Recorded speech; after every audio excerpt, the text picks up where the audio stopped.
Baraigram camp commander.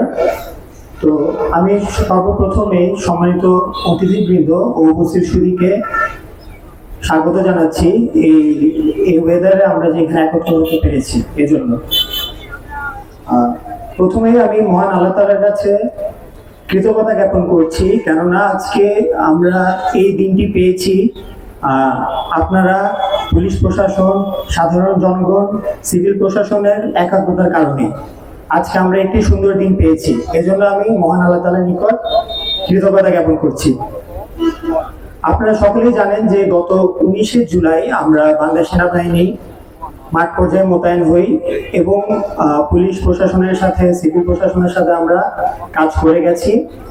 গত 5ই অগস্টের পর থেকে আমাদের আইন শৃঙ্খলা কিছুটা অবনতি ঘটেছে এবং তারই প্রেক্ষিতে আমরা বাংলাদেশ সেনাবাহিনী, পুলিশের সাথে এবং সিভিল প্রশাসনের সাথে কাজ করে যাচ্ছি এবং দেশের আইন শৃঙ্খলা যাতে উন্নতি ঘটাতে পারি এই বিষয়ে আমরা লক্ষ্য রাখছি।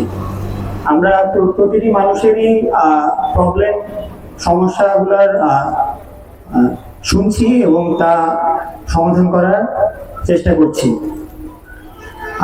এই প্রেক্ষিতে আমি একটি কথা বলবো যে আমাদের সম্মানিত সেনাবাহিনী প্রধান একটি দিক নির্দেশনা দিয়েছেন, তা হলো আমাদের সকলকে ঐক্যবদ্ধ থাকতে বলেছেন।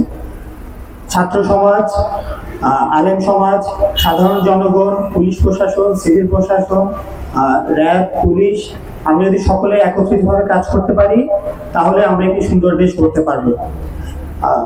পরিশেষে আমি আমাদের এই যে জুলাই এবং অগস্টের যারা শহীদ হয়েছেন তাদের রুহের আত্মার মাগফিরাত কামনা করছি এবং আমরা সর্বদা আপনাদের পাশে আছি। পুলিশ প্রশাসন তাদের নিজ নিজ দায়িত্ব পালন করছে, সিভিল প্রশাসন তাদের দায়িত্ব পালন করছে, আমরা আমাদের অবস্থান থেকে নিজ নিজ দায়িত্ব পালন করছি। আপনারা আমাদের জন্য দোয়া করবেন, পুলিশকে সাহায্য করবেন, আমাদেরকে সাহায্য করবেন, ইনশাআল্লাহ আমরা একটি সুন্দর বাংলাদেশ করতে পারবো।